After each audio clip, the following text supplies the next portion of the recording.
सो कल के क्लास में हम लोगों ने ज्योमेट्रिक डिज़ाइन स्टार्ट किया था और ज्योमेट्रिक डिज़ाइन में पहला क्रॉस स्लोप एलिमेंट हमने पढ़ा था फ्रिक्शन। ठीक है, फ्रिक्शन से रिलेटेड कल के क्लास से रिलेटेड कोई डाउट आप लोगों का, किसी का भी, कुछ भी, कोई भी पॉइंट जिसको रिपीट करना हो? नहीं? देखे हो घर जा कर के एक बार?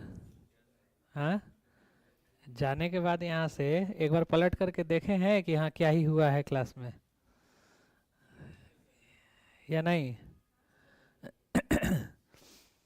कम से कम एक बार पलट करके देख भी लिया कीजिए कि इतना ठंडे के मौसम में सुबह सुबह उठ करके नींद तोड़ करके इतनी परेशानी से आप यहाँ आते हैं और इतनी देर बैठ करके यहाँ से जाते हैं, तो बदले में रिटर्न में कुछ मिला या नहीं, इस भाव से भी अगर कभी पलट करके देख लिया जाए दिन भर में कभी एक बार, तो भी चीज़ें जो है वो माइंड में आ जाएंगी।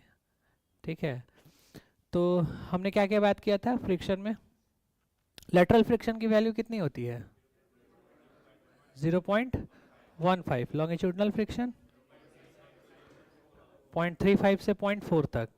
ठीक है, और अगर बात करें फ्रिक्शन की, तो स्किडिंग कब डिफाइंड होगा? स्किडिंग के लिए कंडीशन क्या है? ट्रांसलेशनल मोशन ज़्यादा हो और रोटेशनल कम हो। ठीक है, स्लिप कंडीशन,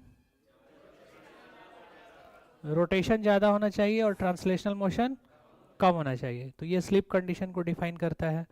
तो हमने फ्रिक्शन से रिलेटेड कुछ पॉइंट्स देखे थे। अब हमें बात करनी है कि किस